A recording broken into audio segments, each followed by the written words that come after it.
আসসালামু আলাইকুম রহমতুল্লাহি ওয়া বারাকাতুহু ইন্নাল হামদালিল্লাহ ওয়াসসালাতু ওয়াসসালামু আলা রাসূলিল্লাহ ওয়া বা'দ। প্রিয় দর্শক, পৃথিবীর যে প্রান্ত থেকেই এই মুহূর্তে আপনারা TVN24 দেখছেন, আপনাদের সকলকে আন্তরিক মোবারকবাদ জানিয়ে TVN24 টেলিভিশনের জুমাবারের বিশেষ আয়োজন ইসলামী সমাধানের আজকের গুরুত্বপূর্ণ আয়োজন শুরু করছি। আমি নিজাম বিন মহিব।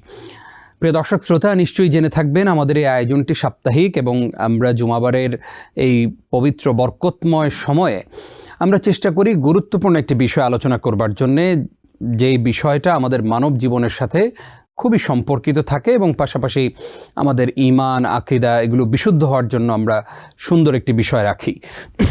দুঃখিত। আমরা আজকে ইনশাআল্লাহ মানব জীবনে সিয়ামের প্রভাব ও উপকারিতা এই সম্পর্কে আলোচনা শুনতে চাইব। আলোচনা করবার জন্যে আমাদের সঙ্গে যুক্ত হচ্ছেন পৃথিবীর বাংলা ভাষাভাষী মানুষের কাছে অত্যন্ত জনপ্রিয় স্কলার, বিশিষ্ট শিক্ষাবিদ, গবেষক, ফদিলাতুশ শেখ প্রফেসর ডক্টর মোহাম্মদ মনজুর ইলাহি। আসসালামু আলাইকুম রহমতুল্লাহ। ওয়ালাইকুম আসসালাম রহমতুল্লাহি ওয়া বারাকাতুহু। স্যার কেমন আছেন? আলহামদুলিল্লাহ, আল্লাহ ভালো রেখেছেন। আলহামদুলিল্লাহ, আমরাও ভালো আছি। আপনাকে আমাদের আজকের আয়োজনে স্বাগত জানাচ্ছি। বারাকাল্লাহু ফিক। স্যার, শুরুতেই আমরা আপনার কাছ থেকে জানতে চাইব যে সিয়াম তো আসলে তাকওয়ার কথা বলে, আল্লাহ ভীতির কথা বলে, এবং যাতে আমরা মুত্তাকি হতে পারি সিয়াম আমাদেরকে সেই বার্তা দিয়ে যায়। কিন্তু এই সিয়াম রাখার কারণে আমার আসলে নৈতিক চরিত্রে এবং পাশাপাশি আমার জীবনে কি ধরনের পরিবর্তন আনতে পারে এই সিয়াম, সেই বিষয়ে আমরা আমাদের দর্শকদেরকে জানাতে চাই। ধন্যবাদ আপনাকে। আলহামদুলিল্লাহ, ওয়াসসালাতু ওয়াসসালামু আলা রাসূলিল্লাহ ওয়া আলা আলিহি ওয়া আসহাবিহি ওয়া মাওয়ালা। সিয়াম আমাদের জীবনের অত্যন্ত গুরুত্বপূর্ণ একটি ইবাদত, একটি আমল, একটি আমল সালেহ। সিয়ামের গুরুত্বটা নানাভাবে আমাদের সামনে প্রকটিত হয়। প্রথমত, এটা অন্য সব ইবাদত থেকে একদম ইউনিক একটা ইবাদত। অন্য সকল ইবাদত হচ্ছে কিছু করা, আর সিয়ামটা হচ্ছে কিছু না করা। যেমন না খাওয়া, না পান করা, এবং স্বামী স্ত্রী তাদের বৈধ সন্ধ্যা সম্পর্কের পরেও শরীয়তের নির্দেশ অনুযায়ী তারা সবে সাদেক থেকে নিয়ে সূর্যাস্ত পর্যন্ত কোনো ধরনের মেলামেশা না করা। এভাবে এটা হলো সিয়ামের বাহ্যিক দিক। আবার সিয়ামের অন্তর্নিহিত দিক হচ্ছে কোনো হারাম কাজ না করা, অন্যায় না করা, অশ্লীল কাজে লিপ্ত না হওয়া, অশ্লীল কথা না বলা, পাপযুক্ত কোনো কাজে সম্পৃক্ত না হওয়া ইত্যাদি সব না করা আর কি। তো এই কারণেই আল্লাহ সুবহানাহু ওয়া তাআলা সিয়ামকে তার নিজের জন্য স্পেশাল আমল হিসাবে বিবেচনা করেছেন, গণ্য করেছেন। যেমনটি তিনি বলেছেন, ইয়াদাউ তাআমাহু ওয়া শারাবাহু ওয়া শাহওয়াতাহু বিন আজলি। সে তার খাদ্য, তার পানীয়, তার শাহওয়াত, তার কামনা বাসনা সবকিছু সে আমার জন্য তরক করেছে, অতএব আমি তার পুরস্কার দিব। আসিয়ামু লি ওয়া আনা আজজি বিহ। সিয়াম আমার জন্য এবং আমি সিয়ামের পুরস্কার দিব। তো সিয়ামের এই যে ইউনিকনেসটা, এটা যে একটা ব্যতিক্রম ধর্মী ইবাদত, এটা আমাদের জীবনের অনেকগুলো ক্ষেত্রে বিশাল বড় প্রভাব ফেলে। আমাদের রুহানিয়াতের উপরে প্রভাব ফেলে। আমাদের ভেতর মানে অন্তর নতুন করে তৈরি হয়। আপনি জানেন অন্তরের অনেকগুলো ইবাদত আছে। সিয়াম এসে এই সকল ইবাদতগুলোকে রিনিউ করে দেয়, একদম কমপ্লিট করে দেয়। এর মধ্যে এক নম্বর ইবাদত হচ্ছে ঈমান। অন্তরের সবচেয়ে বড় ইবাদত হচ্ছে ঈমান। তাসদীক বিল কলব, যেটা আর তাসদীক বিল জানান আমরা বলি। অন্তর দিয়ে আল্লাহ যে সকল বিষয়ের প্রতি দৃঢ় বিশ্বাস পোষণ করতে বলেছেন সেগুলোর প্রতি বিশ্বাস পোষণ করা। তাহলে ঈমানটা অনেক সময় জরাজীর্ণ হয়ে যায়, আমাদের দুর্বল হয়ে যায়। সিয়াম এসে এটাকে কমপ্লিট করে দেয়। দ্বিতীয় হচ্ছে আমাদের অন্তরের আরেকটা গুরুত্বপূর্ণ আমল, সেটা হচ্ছে ইখলাস, অর্থাৎ মানে নেক নিয়ত, যেটাকে আমরা বলি বিশুদ্ধ নিয়ত, শুধু আল্লাহকে সন্তুষ্ট করার জন্য এবং আল্লাহর উদ্দেশ্যে এই আমলগুলো করা। তাহলে এখানে আমরা দেখতে পাচ্ছি সিয়াম এসে যেহেতু এই যে আমি বললাম যে না করাটা কিন্তু মানুষ দেখে না, মানুষ করাটা দেখে। ফলে সিয়ামের যে অনেকগুলো জিনিস না করার কথা আমরা বলেছি, এটা আল্লাহ ছাড়া কেউ জানে না। ফলে এটা যে মানে নেক নিয়ত ছাড়া সিয়াম রাখা সম্ভব নয়। ফলে সিয়াম রাখার এই প্রক্রিয়ার মধ্য দিয়ে মানুষ একটা সুন্দর নিয়তের বিশুদ্ধকরণের একটা তারবিয়াত পেয়ে যায়, আল্লাহর জন্য কাজ করতে অভ্যস্ত হয়ে যায়। ফলে আমাদের ইখলাসের আবার পুনর্গঠন হয়। তাকওয়া, আমরা জানি তাকওয়া সম্পর্কে নবী সাল্লাল্লাহু আলাইহি ওয়াসাল্লাম বারবার বলছিলেন, আত্তাকওয়া হা হুনা, আত্তাকওয়া হা হুনা, আত্তাকওয়া হা হুনা। তিনবার তিনি এই আঙ্গুল দিয়ে তিনি তার কলবের দিকে ইশারা করছিলেন। তার মানে তাকওয়া হচ্ছে অন্তরের কাজ, অন্তরের আরেকটা আমল। আর সিয়ামের মূল শিক্ষাটাই হলো তাকওয়া, মূল তারবিয়াতটা, মূল এডুকেশনটাই হলো তাকওয়া। যেমনটা আল্লাহ সুবহানাহু ওয়া তাআলা বলছেন, লাআল্লাকুম তাত্তাকুন। সিয়ামের ফরজিয়াতের যে ঘোষণা এসছে সেখানের আয়াতের শেষে বলা হয়েছে লাআল্লাকুম তাত্তাকুন, যেন তোমরা মুত্তাকি হও, যেন তোমরা তাকওয়া অর্জন করতে পারো। তাহলে সিয়ামের নানামুখী আধ্যাত্মিক এবং রুহানি, কলবি আমরা প্রভাব দেখছি। সিয়ামের আরো অনেক প্রভাব আছে আমাদের স্বাস্থ্যগত ক্ষেত্রে। এখানে আমরা দেখতে পাচ্ছি যে অটোফেজি, যেটা এক ধরনের উপবাস ব্রত, এর মধ্য দিয়ে মানুষের শরীর যে কত রকম ভাবে উপকৃত হয়। তার হার্টের সার্কুলেশন বাড়ে, তারপরে তার কিডনিগুলো ভালো হয়, তার ফুসফুস ভালো হয়, এবং নানা দিকের মানে একজন মেডিকেল ডক্টর এগুলো আরো ভালো বলতে পারবেন যে একজন ব্যক্তি সিয়ামের কারণে নানাবিধ হেলদি মানে বেনিফিট সে পেয়ে থাকে। এরপরে পাশাপাশি আমরা সিয়ামের নৈতিক বেশ কিছু প্রভাব লক্ষ্য করি। সিয়াম আমাদের জীবনে চমৎকার নৈতিকতা নিয়ে আসে।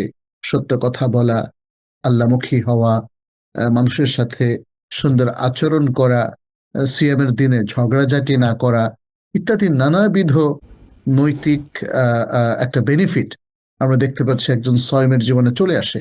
এভাবে সিয়াম একটা অত্যন্ত অলরাউন্ডার ইবাদত আপনি বলতে পারেন। যেদিকেই আপনি তাকাবেন সেদিকেই সিয়ামের একটা বেনিফিটও আছে, একটা প্রভাবও আছে আমাদের ব্যক্তি জীবনে, আমাদের জীবনের বিভিন্ন ক্ষেত্রে। জি, জি, জাযাকাল্লাহ খাইর। স্যার, আমরা একটু জানতে চাই যে সিয়াম কিভাবে একজন মানুষের সাথে আল্লাহর সম্পর্ককে উন্নত করে, অর্থাৎ রিলেশনশিপ উইথ আল্লাহ এটা কিভাবে বিল্ড আপ করে? সুবহানাল্লাহ, আরেকটা খুব গুরুত্বপূর্ণ প্রশ্ন আপনি রেখেছেন। সিয়াম কিভাবে আল্লাহর সাথে আমাদেরকে কানেক্টেড করে দেয়। দেখেন, আমি আজকের আলোচনার একদম শুরুতেই বলেছিলাম, আল্লাহ সুবহানাহু ওয়া তাআলা তিনি বলেছেন এই যে সয়েম, রোজাদার, সে তার পানাহার এবং তার শাহওয়াত কামনা বাসনা সব শুধু আল্লাহর জন্য তরক করে। তাহলে এই যে দীর্ঘ একটা সময়, সেই সবে সাদেক থেকে নিয়ে সূর্য অস্ত যাওয়া পর্যন্ত, মানে দিবসের পুরোটাই সে আল্লাহর জন্য ব্যয় করে। সে আল্লাহর নির্দেশের কারণে খায় না, পান করে না, এবং কোনো ধরনের কামনা বাসনা চরিতার্থ করে না। তার মানে হচ্ছে সে সিয়ামের পুরোটুকু সময় আল্লাহর সাথে কানেক্টেড থাকে। এটা তো গেলে দিনের কথা। সিয়াম শেষে সে কি করে? ইফতার করে। আর এই ইফতারের নির্দেশনাও কিন্তু কোরআন থেকে এসছে। নবী সাল্লাল্লাহু আলাইহি ওয়াসাল্লাম তার সাল্লাল্লাহু আলাইহি ওয়াসাল্লাম। ব্যাখ্যায় বলেছেন এবং তিনি আমল করেছেন। যেমন কোরআন বলছে তুম্মা আতিম্মুস সিয়ামা ইলাল লাইল, আল বাকারার 187 নম্বর আয়াত। তাহলে সিয়ামটাকে কমপ্লিট করতে হবে রাত্র পর্যন্ত। রাত্র হয় সূর্য অস্ত যাওয়ার সাথে সাথে, সেই সময় ইফতার করবে। এটা বুখারীর হাদিস বলছে, ইযা আকবালা আল-লাইলু মিন হাহুনা ওয়া আদবারা আন-নাহারু মিন হাহুনা ওয়া গারাবাতিশ শামসু আফতারা আস-সাইম। যখন এদিক থেকে রাত্র আসবে, এদিক থেকে দিবসের অবসান হবে আর সূর্য অস্ত যাবে, রোজাদার ইফতার করবে। তাহলে ইফতারটা আরেকটা ইবাদত। এবং এরপরে আমরা দেখতে পাচ্ছি সিয়ামের পাশাপাশি তো আবার সালাতও আছে, সালাতুল মাগরিব। হ্যাঁ, সালাতুল মাগরিব আল্লাহর সাথে কানেকশন তৈরি করে দেয়। সিয়ামটা আরো স্পেশাল, রমাদানে কানেকশন তৈরি করে দেয়। এরপরে এশার পরে হলো আরেকটা স্পেশাল সালাহ, সালাতুত তারাউইহ, যেটাকে আমরা কিয়ামুল লাইল বলি। কিয়ামুল লাইল আল্লাহর সাথে কানেক্টেড হওয়ার শ্রেষ্ঠতম একটা উপায়। গভীর রাতে যখন এশার পরে সকল মানুষ ঘুমিয়ে পড়ে, তখন আপনি কিয়ামুল লাইল করছেন, লম্বা কেরাত দিয়ে আপনি দাঁড়াচ্ছেন, একের পর এক দুরাকাত করে আপনি প্রচুর সালা পড়ছেন, এবং পরিশেষে লম্বা কেরাতের পরে আপনি দুরাকাত করে পড়ার পরে আপনি বেতের পড়ছেন। সুবহানাল্লাহ। এভাবেই তো আল্লাহর সাথে আল্লাহর রোজাদার বান্দারা কানেক্টেড হয়ে যায়। তাহলে সে দিনের বেলায় যেমন আল্লাহর সাথে কানেক্টেড ছিল আল্লাহর নির্দেশ মানার মাধ্যমে, পানাহার ত্যাগের মাধ্যমে। রাতের বেলায় সে বিশেষ ইবাদতগুলো করার মাধ্যমে আল্লাহর সাথে কানেক্টেড থাকে। তার মধ্যে শ্রেষ্ঠতম ইবাদত হচ্ছে কিয়ামুল লাইল। এবং রাতে সে আরেকটা কাজও করে, সেটি হলো কোরআন তেলাওয়াত। রমাদানে আমাদের জন্য রাতের কোরআন তেলাওয়াত একটা অখণ্ড অবসর রাতে, কারণ অনেকেই পুরো কোরআন একবার অন্তত শেষ করার চেষ্টা করেন, অনেকে অর্থ সহ পড়েন। আবার আমরা দেখি যে রাসূলুল্লাহ সাল্লাল্লাহু আলাইহি সাল্লাম তিনি জিবরিলের সাথে কোরআনের তাদারুস করতেন। পুরো কোরআন এ যাবৎকাল যা নাজিল হয়েছে পুরোটাই যে রমজানে নবী সাল্লাল্লাহু আলাইহি ওয়াসাল্লাম জিবরিলের সাথে বসতেন, সেখানে তিনি তাদারুস করতেন, অর্থাৎ একজন শুনতেন আর একজন শোনাতেন। তাহলে এইভাবেই কোরআনের বিশেষ চর্চা আমরা দেখতে পাচ্ছি রমাদানে, বিশেষ করে রমাদানের রাতগুলোতে। এবং এগুলোই হচ্ছে আসলে আল্লাহর সাথে কানেক্টেড হওয়ার চমৎকার পন্থা।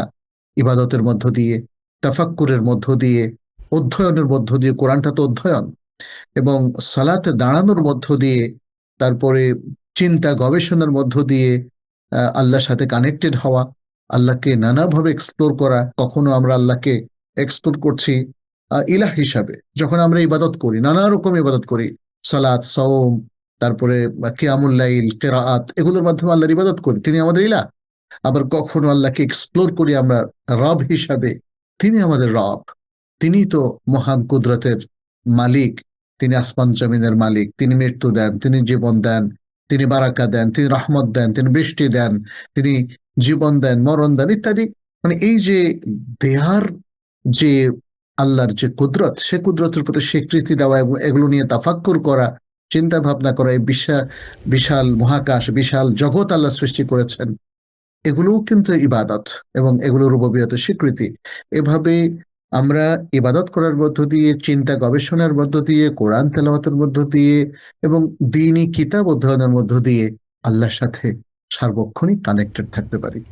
আমরা একটু জানতে চাই যে সিয়াম কিভাবে আসলে আমাদের গুনাহের ঢাল স্বরূপ আমাদের সামনে থাকতে পারে। আমরা তো রমাদান আসলে দেখা যায় যে অনেক গুনাহ করতে ইচ্ছে হয়, কিন্তু সিয়াম রাখার কারণে আলহামদুলিল্লাহ অনেকেই গুনাহ থেকে নিজেকে মুক্ত রাখার চেষ্টা করেন। তো সিয়াম কিভাবে আসলে গুনাহ থেকে আমাদের প্রতিরোধক হিসাবে আবির্ভূত হতে পারে? ধন্যবাদ আপনাকে। সিয়াম কে নবী সাল্লাল্লাহু আলাইহি সাল্লাম ঢালের সাথে তুলনা করেছেন, বলছেন আসিয়ামু জান্নাতুন। হ্যাঁ, এটা হলো একটা ঢাল, ইয়াস্তাজিন্নু বিহাল আবদু মিনাল আথাম মিনাল মাআসি আও কামা ক্বালা আলাইহিস সালাতু ওয়াস সালাম, যে বান্দা এই সিয়ামের মাধ্যমে সে পাপ থেকে নিজেকে মুক্ত রাখে। আবার কোথাও কোথাও এসেছে মিনান নার, সে জাহান্নাম থেকে নিজেকে মুক্ত করে।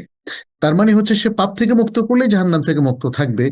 ফলে সিয়াম তার জন্য একটা ঢাল স্বরূপ কাজ করে। ঢালটা যেমন দেহে কোনো আঘাত হওয়া থেকে আমরা আঘাতগুলোকে প্রতিহত করে দূর করে দেই, যাতে আমার শরীর আঘাতপ্রাপ্ত না হয়, ঠিক তেমনি সিয়াম আমাদেরকে ইবাদতের মধ্যে সম্পৃক্ত রেখে আল্লাহর সাথে কানেক্টেড রাখে। আর আল্লাহ বিরোধী, আল্লাহর নির্দেশ লঙ্ঘন, শরীয়ত লঙ্ঘন, এরকম যে কোনো কাজে সম্পৃক্ত হওয়া থেকে সিয়াম আমাদেরকে বিরত রাখে। এর বেশ কিছু নমুনা আমাদের আছে। প্রথমত নবী সাল্লাল্লাহু আলাইহি সাল্লাম যেমন একটা হাদিসে বলেছেন, ইযা কানা ইয়াউমু সাওমি আহাদিকুম ফালা ইয়ারফাথ ওয়ালা ইয়াফসুক, কোন কোন রাওয়ায়াতে এসেছে ওয়ালা ইয়াজহাল, ফাইন সাব্বাহু আহাদুন আও কাতালাহু ফালিয়াকুল ইন্নী ইমরুউন সাইমুন মাররাতাইন। যদি তোমাদের কেউ একজন সিয়ামের দিনে অবস্থান করে, তাহলে সে যেন অশ্লীল কথা কাজে লিপ্ত না হয়, পাপ কাজে লিপ্ত না হয়। কোনো কোনো রাতে সে যেন মূর্খতাপূর্ণ আচরণ না করে। যদি কেউ তাকে গালি দেয় অথবা তার সাথে লাগতে আসে, সে যেন দুইবার বলে আমি রোজাদার। দেখুন, সিয়াম এখানে ঢাল হিসাবে কাজ করেছে। আল্লাহ রাসূল সাল্লাল্লাহু আলাইহি সাল্লাম তাকে শিখিয়ে দিচ্ছেন সে যেন বলে আমি রোজাদার, আর কোনো কথা না বলে। সে যেন মানে মারের পরিবর্তে প্রহার না করে, সে যেন গালির পরিবর্তে গালি না দেয়, সে যেন খারাপভাবে রিয়াক্ট না করে। চমৎকার একটা পদ্ধতি নবী সাল্লাল্লাহু আলাইহি ওয়াসাল্লাম শিখিয়ে দিলেন। সিয়ামের ব্যাপারে নবী সাল্লাল্লাহু আলাইহি ওয়াসাল্লাম আরেকটা বিশুদ্ধ হাদিসে স্পষ্ট করে দিয়েছেন যে যদি কোনো ব্যক্তি উপবাস ব্রত পালন করে সিয়ামের নিয়তে, ইবাদতের নিয়তে, অথচ সে হারাম থেকে নিজেকে মুক্ত করলো না, জুলুম থেকে নিজেকে মুক্ত করলো না, মিথ্যা কথা কাজ থেকে নিজেকে মুক্ত করলো না, তাহলে এই সিয়ামটা তার অর্থহীন। তাহলে সিয়ামটা তার অর্থবহ হবে যদি সিয়ামটা ঢালস্বরূপ কাজ করে, অর্থাৎ সিয়ামটা তাকে পাপ থেকে মুক্ত রাখে। নবী সাল্লাল্লাহু আলাইহি ওয়াসাল্লাম বলছেন, মান লাম ইয়াদা কাওলা যুরি ওয়াল আমালা বিহি ফালাইসা লিল্লাহি হাজাতুন ফি আন ইয়াদা তাআমাহু ওয়া শারাবাহ। যে ব্যক্তি মিথ্যা কথা এবং মিথ্যা কাজ এটা পরিত্যাগ না করে সিয়াম রেখে, তাহলে আল্লাহর কাছে তার পানাহার ত্যাগের কোনো হাজাত, কোনো প্রয়োজন নেই। অর্থাৎ সে যদি সিয়ামকে ঢাল রূপে ব্যবহার করে নিজেকে হারাম থেকে, অন্যায় থেকে, জুলুম থেকে, খারাপ কাজ থেকে নিজেকে মুক্ত রাখতে না পারে, তাহলে তার সিয়ামটা অর্থহীন হয়ে যাবে। তাহলে সিয়ামটাকে যদি সে ব্যবহার করতে পারে এবং সিয়ামটাকে যদি সে প্রতিষেধক হিসাবে হারাম থেকে বাঁচার জন্য সে নিজেকে ব্যবহার করতে পারে, তাহলেই তার সিয়ামটা অর্থবহ হবে, এটা প্রকৃত সিয়াম বলে গণ্য হবে। কারণ এখানে নবী সাল্লাল্লাহু আলাইহি সাল্লামের আরেকটা হাদিস আমরা দেখতে পাচ্ছি। তিনি স্পষ্ট করে আমাদের সামনে বলেছেন যে অনেক রোজাদার তারা সিয়াম পালন করে, কিন্তু তাদের সিয়াম তাদের কোনো কাজে আসে না। কারণ এই সিয়ামের মধ্য দিয়ে তাদের উপবাসটাই পালন হয়, কিন্তু তারা পাপ থেকে নিজেকে রক্ষা করতে পারে না, ফলে সেই সিয়ামটা অর্থবহ নয়।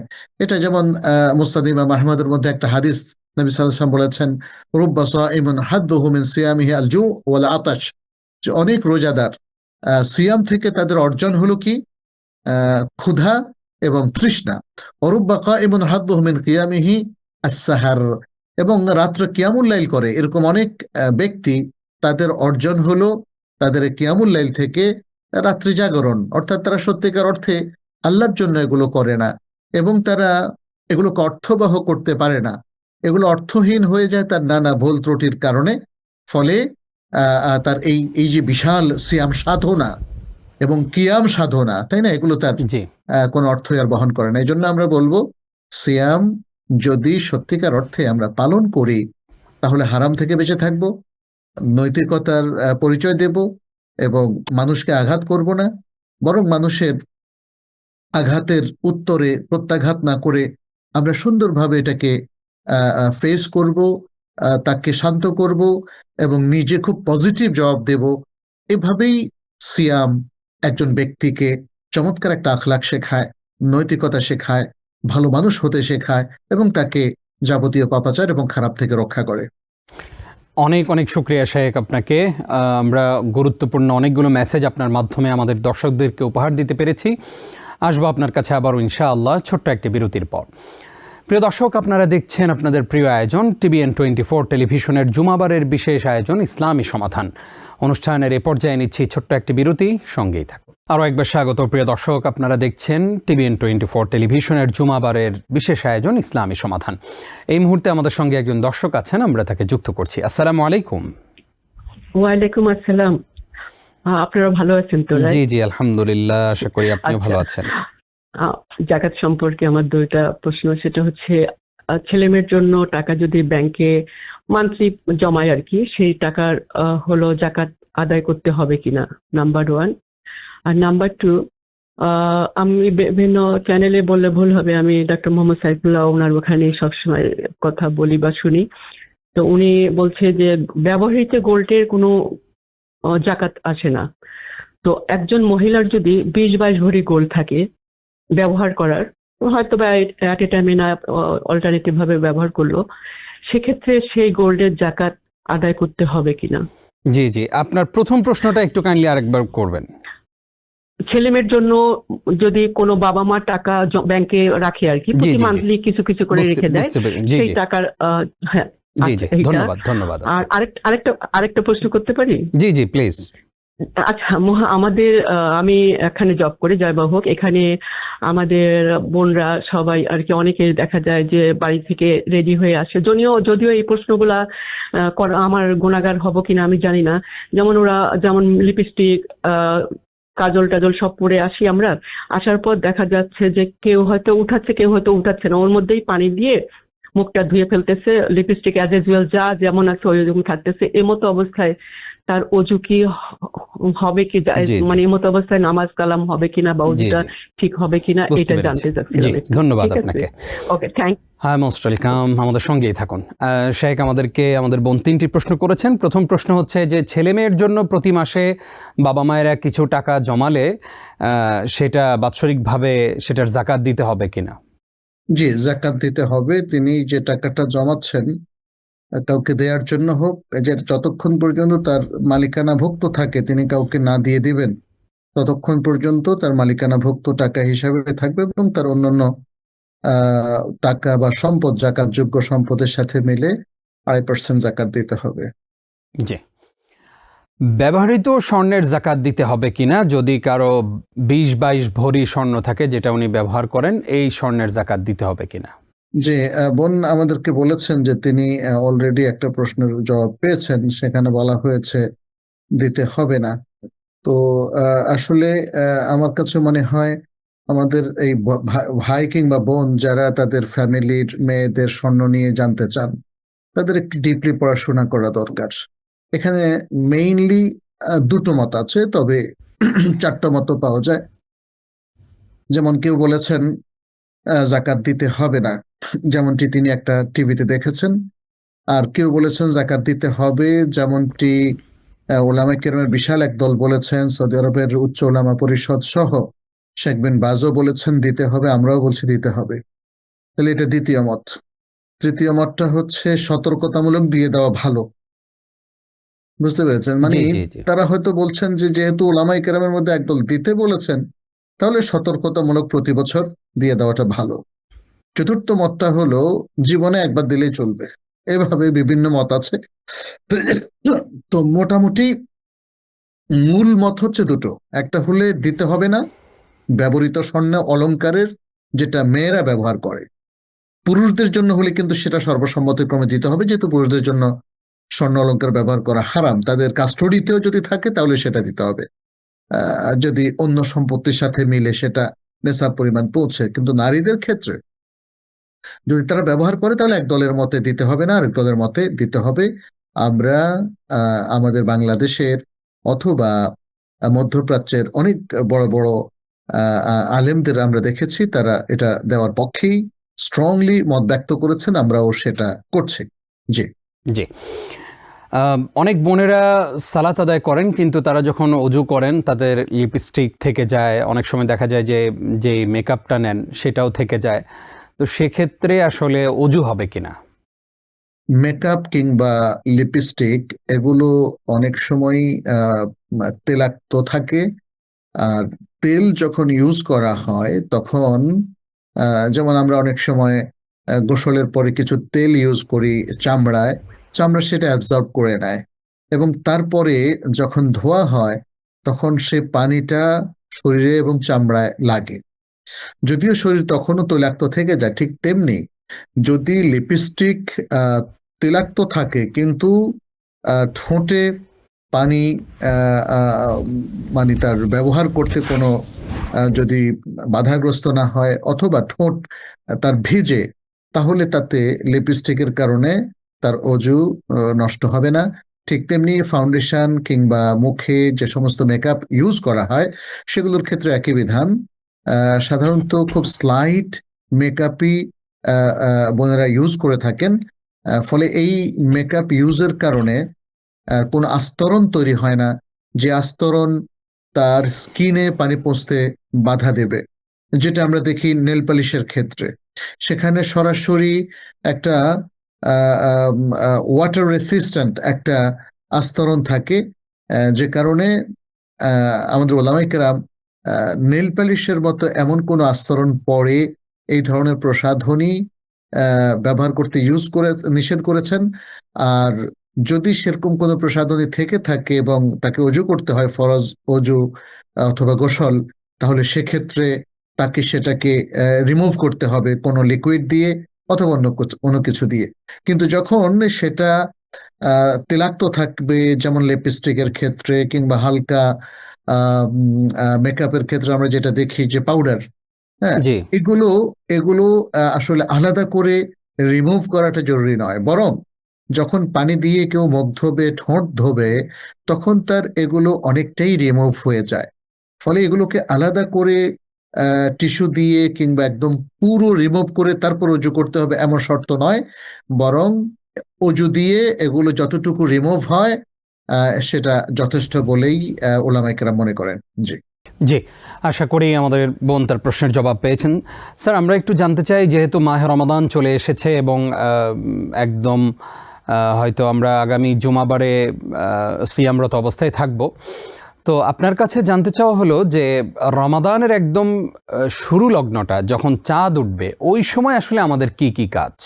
আহ রমাদানের চাঁদ যখন দেখা যাবে তখন থেকে আমাদের রমাদান স্টার্ট হয়ে গেল, কারণ আরবিতে লুনার ইয়ার হিসাবে দিন শুরু হয় রাত দিয়ে, অর্থাৎ গত দিনের সূর্য অস্ত যাওয়ার পরই আমাদের নতুন দিনটা শুরু হয়ে গেল। আরবিতে অথবা আরবি সালে, আরবি মাসগুলোতে রাত আগে দিন পড়ে, আর ইংরেজিগুলোতে দিন আগে রাত পড়ে। যাই হোক, রমাদানের প্রথম চাঁদ যখন দেখা যাবে তখন আমরা চাঁদের দোয়াটা পড়তে পারি এবং তারপরে আমরা তারাবি শুরু করব। অর্থাৎ আগামী দিন আমরা সিয়াম রাখবো, বাট আজকে রাত থেকে আমাদের কিয়ামুল লাইল শুরু হয়ে যাবে, তারাবি সালাত আমরা আদায় করা শুরু করব এবং সাহরি খাবো। আগামী দিনের সিয়ামের জন্যে আমরা সাহরি খাবো, যেহেতু সাহরিটাও এটা সুন্নাহ, কিয়ামুল লাইল তারাবি এটাও সুন্নাহ। তাহলে এই এই এই কাজগুলো দিয়ে আমরা স্টার্ট করতে পারি। আর যদি আরো বেশি কিছু কাজ করতে পারি, যেমন কিছুক্ষণ যদি আমরা কোরআন তেলাওয়াত দিয়ে শুরু করি, যেহেতু আমরা পুরো রমাদান ভর কোরআন অন্তত একবার খতম করার প্ল্যান করেছি, অর্থসহ বুঝে কিংবা তেলাওয়াত যারা বুঝেন তারা, তাহলে প্রথম থেকেই কিন্তু আমাদের সময়টা কাজে লাগাতে হবে। এবং যে কথাটা নবী সাল্লাল্লাহু আলাইহি ওয়াসাল্লাম বলেছেন, যখন রমাদান মাস চলে আসে তখন আসমানের দরজাগুলো ওপেন করে দেওয়া হয়, মুক্ত করে দেওয়া হয়, জাহান্নামের দরজাগুলো বন্ধ করে দেওয়া হয় এবং দুষ্ট জিনদেরকে বা শয়তানদেরকে শৃঙ্খলাবদ্ধ করে রাখা হয়। এটা কিন্তু চাঁদ ওঠার পর থেকেই। তার মানে হচ্ছে রমাদানের ফজিলতের সময়, মর্যাদাপূর্ণ এবং বিভিন্ন সওয়াবের সময়টা কিন্তু সূর্য যখন ডুবে এবং রমাদানের প্রথম চাঁদটা যখন ওঠে তখন থেকে শুরু হয়। অতএব আমাদেরকে তখন থেকেই মহামূল্যবান সময় হিসাবে এগুলোকে কনসিডার করা উচিত এবং সেগুলোকে কাজে লাগানো উচিত। স্যার, চাঁদ দেখে কি কোনো দোয়া পড়তে হবে, বা চাঁদ দেখাটা কি কোনো গুরুত্বপূর্ণ আমল কিনা, সেই বিষয়টা যদি একটু জানাতেন। হ্যাঁ, চাঁদ দেখাটা একটা গুরুত্বপূর্ণ আমল। জি। সেটা হচ্ছে যেহেতু চাঁদের মাধ্যমেই তো আমরা রমাদানের শুরু করি। সাব্যস্ত হওয়ার বিষয়টা আমরা করি, তাই না? জি জি। এই জন্য রাসূলুল্লাহ সাল্লাল্লাহু আলাইহি ওয়াসাল্লাম তিনি চাঁদ দেখার প্রতি গুরুত্ব দিয়েছেন এবং তিনি চাঁদ দেখার উপর ভিত্তি করেই সিয়াম শুরু করতে বলেছেন এবং চাঁদ দেখার উপর ভিত্তি করেই তিনি সিয়াম ভঙ্গ করতে বলছেন। যেমন নবী সাল্লাল্লাহু আলাইহি ওয়াসাল্লাম বলছেন, সুমু লিরুইয়াতিহি ওয়া আফতিরু লিরুইয়াতিহি, সুমু লিরুইয়াতিহি ওয়া আফতিরু লিরুইয়াতিহি। তোমরা সিয়াম রাখো চাঁদ দেখে এবং সিয়াম ভাঙো ঈদ করার জন্য, সিয়াম ভাঙো চাঁদ দেখে। তাহলে চাঁদটা এখানে খুব গুরুত্বপূর্ণ। নিয়ম হচ্ছে দুজন বিশ্বস্ত ব্যক্তি যদি চাঁদের পক্ষে সাক্ষী দেয় তাহলে আমাদের রমাদান শুরু হয়ে যাবে। যদি আকাশ ফর্সা থাকে এবং সবাই চাঁদ দেখার মতো সুযোগ থাকে তাহলে দুজনের সাক্ষী যথেষ্ট হবে না। এই দুজন দেখেছে আর কেউ দেখেনি, এটা গ্রহণযোগ্য হবে না। আল জাম্মুল গাফির, প্রচুর লোক দেখতে হবে। আর যদি আকাশ মেঘলা থাকে তখন সেই দিনটাকে শাবানের শেষ দিন হিসাবে আমাদেরকে গণ্য করতে হবে। তো এটা হচ্ছে বিধান। তাহলে বোঝা গেল যে চাঁদ দেখাটা আমাদের জন্য খুব গুরুত্বপূর্ণ একটা বিষয়। চাঁদ দেখার পরে আপনি বলছেন কি দোয়াটা পড়বো আমরা? চাঁদ দেখার পরে সুনান তিরমিজি, মুসনাদ ইমাম আহমেদ এবং আদ-দারিমি সহ অন্যান্য গ্রন্থে একটা সুন্দর দোয়া এসেছে যে নবী সাল্লাল্লাহু আলাইহি ওয়াসাল্লাম বলছেন, যখন কেউ হেলাল, আল হেলাল মানে হচ্ছে নতুন চাঁদ, কোনো মাসের নতুন চাঁদ দেখে তখন যেন তারা বলে, আল্লাহুম্মা আহিল্লাহু আলাইনা বিল আমনি ওয়াল ঈমান ওয়াস সালামাতি ওয়াল ইসলাম রব্বি ও রব্বুকাল্লাহ হিলালু রুশদিন ওয়া খায়র। আপনি এই নতুন চাঁদটি আমাদের উপর নিরাপত্তা এবং ঈমান সহকারে আপনি উদিত করে দিন। সালামত এবং সালামত মানেও নিরাপত্তা এবং ইসলাম, ইসলামের সাথে আপনি চাঁদকে আমাদের উপর উদিত করে দিন, এবং আমাদের রব, তোমার রব হচ্ছেন আল্লাহ। এটা জাস্ট আমাদের মধ্যকার কথা। রব্বি ও রব্বুকাল্লাহ হিলাল ও রুশদিন, এটা হচ্ছে একটা রুশদ মানে দিশা এবং হেদায়েতের নতুন চাঁদ, ও খায়ের এবং উত্তমতার চাঁদ। তাহলে এভাবে একটা সুন্দর দোয়া আমাদেরকে শিখিয়ে দেওয়া হয়েছে, অর্থাৎ এটা এক ধরনের দোয়া। হে আল্লাহ, জি এই নতুন চাঁদ উদিত হওয়ার সাথে সাথে আমাদের নিরাপত্তা দিন, ইমান বাড়িয়ে দিন, সালামত দিন, ইসলাম দিন। আপনি আমাদের রব, এই নতুন চাঁদটাকে আপনি আমাদের জন্য রুশদ এবং খায়েরের ওসিলা বানিয়ে দিন। মোটামুটি এটাই হচ্ছে আসলে মূল উদ্দেশ্য। এভাবেই যদি চাঁদকে আমরা দেখি এবং চাঁদের দোয়াটা পড়ি, তাহলে একটা গুড স্টার্টিং বলা যায়। জি জি, আমরা গুরুত্বপূর্ণ একটি দোয়া শিখলাম। আমরা জানতে চাই যে স্যার, অনেকেই সাহারি গ্রহণ করে ফেলেন একদম এশার পরপর, তারাবি পড়ে এসে এরপরে খেয়ে ফেলেন, আর ওই সাহারির সময় সাহারি গ্রহণ করেন না। এক্ষেত্রে আমরা জানি যে সিয়াম হয়ে যাবে হয়তো, কিন্তু এটা কি সুন্নাহসম্মত আমল? না, সুন্নাতসম্মত আমল হচ্ছে সাহরি দেরি করে করা, জি ইফতার তাড়াতাড়ি করে করা। যেহেতু রাসূল সাল্লাল্লাহু আলাইহি ওয়াসাল্লাম বলছেন, লা ইয়াজালুন নাসু বিখাইরিন মা আজ্জালুল ফিতর, মানুষ ততক্ষণ পর্যন্ত ভালো কল্যাণের উপর থাকবে যখন তাড়াতাড়ি ইফতার করবে। এবং তাড়াতাড়ি ইফতার করাটার ব্যাখ্যা আমরা পেয়েছি আজকে একটা হাদিসে, সেটা হলো সূর্যাস্ত যাওয়ার সাথে সাথে। আর দ্বিতীয়ত হচ্ছে সাহুর বা সাহারি দেরি করে করা। এটা আনাস ইবনে মালিক রাদিয়াল্লাহু তাআলা আনহু হাদিসে এসেছে, যেখানে দেখা যাচ্ছে যে নবী সাল্লাল্লাহু আলাইহি ওয়াসাল্লাম তিনি রাতের প্রায় শেষ দিকে এসে সাহরি খেতেন। সেখানে যায়েদ ইবনে সাবিত রাদিয়াল্লাহু তাআলা আনহুর কথাও এসেছে। তাদের বর্ণনা হচ্ছে এই যে নবী সাল্লাল্লাহু আলাইহি সাল্লাম প্রায় 50 আয়াত পড়া যায়, এরকম একটা সময় বাকি থাকতে তিনি সাহরি শেষ করতেন। 50 আয়াত মানে মিডিয়াম টাইপের 50 আয়াত, যেমন সূরা নাবা, সূরাতুন নাবা, সূরাতুন নাজিআত, এখানে যে আয়াতগুলো আছে এরকম ছোট ছোট আয়াত, অথবা মাঝারি মানের আয়াত। তো সাধারণত দেখা যায় 50টা আয়াত মাঝারি মানের পড়তে 30 থেকে 40 মিনিট সর্বোচ্চ লাগে। কেউ কেউ সেটা 20 মিনিটেও পড়তে পারেন, 20 থেকে 40 অবস্থা ভেদে। তাহলে বুঝতে পারছি আমরা সবে সাদেকের একটু আগে 10 মিনিট, 15 মিনিট, 20 মিনিট আগে যদি খাবারটা শেষ করেন সেটা সুন্নাহ।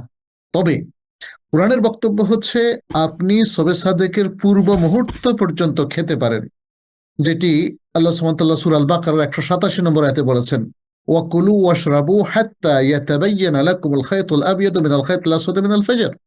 তোমরা ফজরের কালো রেখার পর সাদা রেখা উদিত হওয়া পর্যন্ত পানাহার চালিয়ে যাও। তাহলে এটা একটা টাইমিং ডেডলাইন দিয়ে দেওয়া হয়েছে।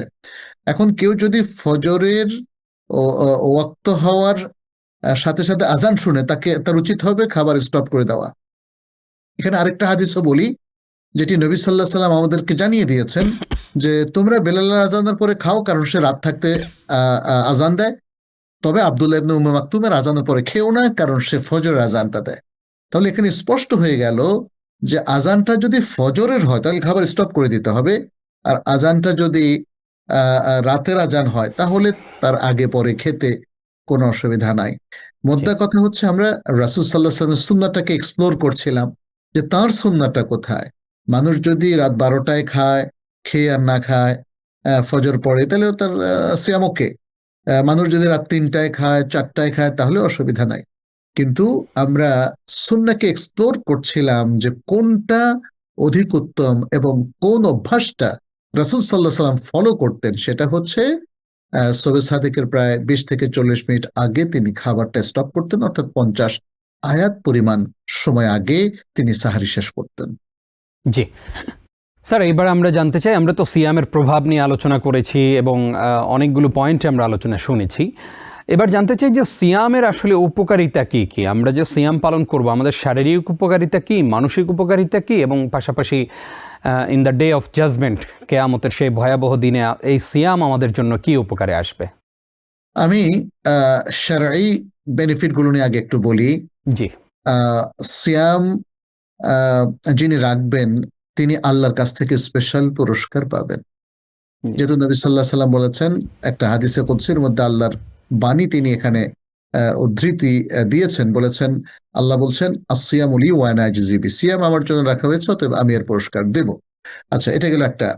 দ্বিতীয় হচ্ছে, যারা সিয়াম রাখবেন তাদের জন্য একটা স্পেশাল ফটকের ব্যবস্থা আছে জান্নাতে, সেটাকে বলা হয় বাবুর রাইয়ান। নবী সাল্লাল্লাহু আলাইহি ওয়াসাল্লাম হাদিস থেকে এটা স্পষ্ট, তিনি বলেছেন, যারা সিয়াম রাখেন তারা বাবুর রাইয়ান দিয়ে প্রবেশ করবেন, এবং সায়েম ছাড়া আর কেউ বাবুর রাইয়ান দিয়ে প্রবেশ করতে পারবে না। তারা একে একে প্রবেশ করতে থাকবে, শেষ ব্যক্তি প্রবেশ করার পরে সেটা অটোমেটিক বন্ধ হয়ে যাবে, আর কেউ সেখান দিয়ে প্রবেশ করতে পারবে না। তাহলে এটা হলো দ্বিতীয় আরেকটা বিশাল বেনিফিট। তৃতীয় বেনিফিটটা হচ্ছে, তার যে মুখে একটা গন্ধ হয় সিয়ামের কারণে, সেটা আল্লাহর কাছে অনেক বেশি সুগন্ধি। নবী সাল্লাল্লাহু আলাইহি ওয়াসাল্লাম বলছেন, ওয়ালা খুলুফু ফামিস সায়েম আতিয়াবু ইনদাল্লাহি মিন রিহিল মিস্ক, আল্লাহর কাছে রোজাদারের এই যে মুখের যে গন্ধটা, এটা আমাদের কাছে দুর্গন্ধের মতোই মনে হয়, সেটা আল্লাহর কাছে মিস্ক আম্বর চাইতেও উত্তম। সিয়ামের মাধ্যমে ব্যক্তি জাহান্নাম থেকে মুক্তি লাভ করে, হাদিসের মধ্যে সেটা স্পষ্ট এসেছে।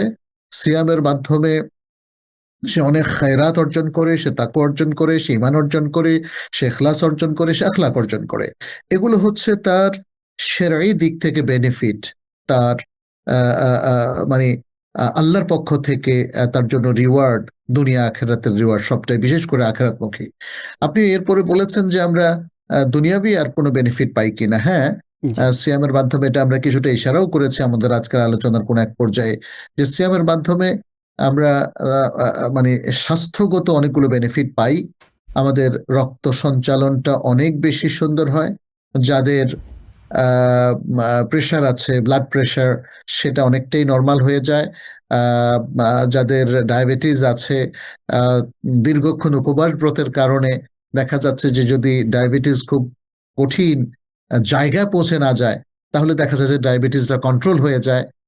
এভাবে আমাদের শরীরের বিভিন্ন অর্গ্যানগুলো মনে হয় যেন এতদিন অনেক ব্যস্ত ছিল, দৌড়াদৌড়ির মধ্যে, তাড়াহুড়োর মধ্যে তারা ছিল, এখন তারা একটা বিশ্রাম পায়, ফলে ক্লান্তি মুক্ত চমৎকার অর্গ্যানগুলো নতুন জীবন পায়, এবং এভাবে আমাদের শারীরিক স্বাস্থ্য কিন্তু অনেক চমৎকার হয়ে ওঠে। আমরা জানি যে একজন জাপানি বিজ্ঞানী, তিনি বেশ কয়েক বছর আগে 2015 বা 16 সালের দিকে তিনি নোবেল প্রাইজ পেয়েছেন অটোফেজির উপর। অটোফেজিটা হচ্ছে এক ধরনের সিয়াম বা উপবাসব্রত।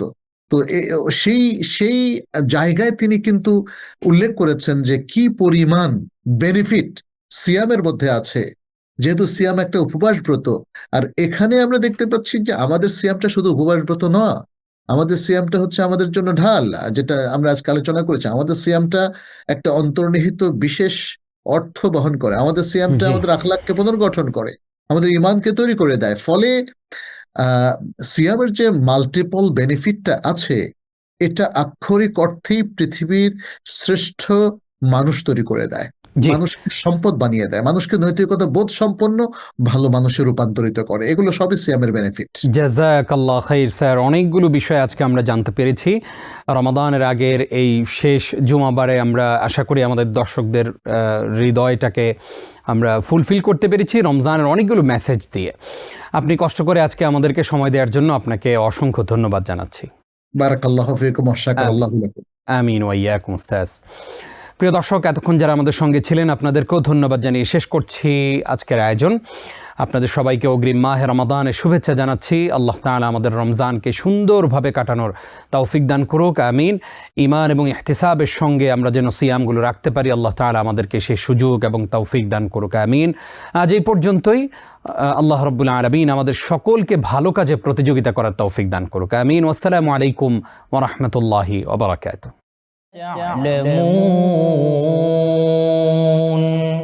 টিবিএন 24 টেলিভিশন দেখতে আজই কল করুন 7187776556। লগ ইন করুন www.totalcablebd.com। নিউ ইয়র্ক থেকে সম্প্রচারিত টিবিএন 24 টেলিভিশন বিশ্বজুড়ে বাঙালির কণ্ঠস্বর।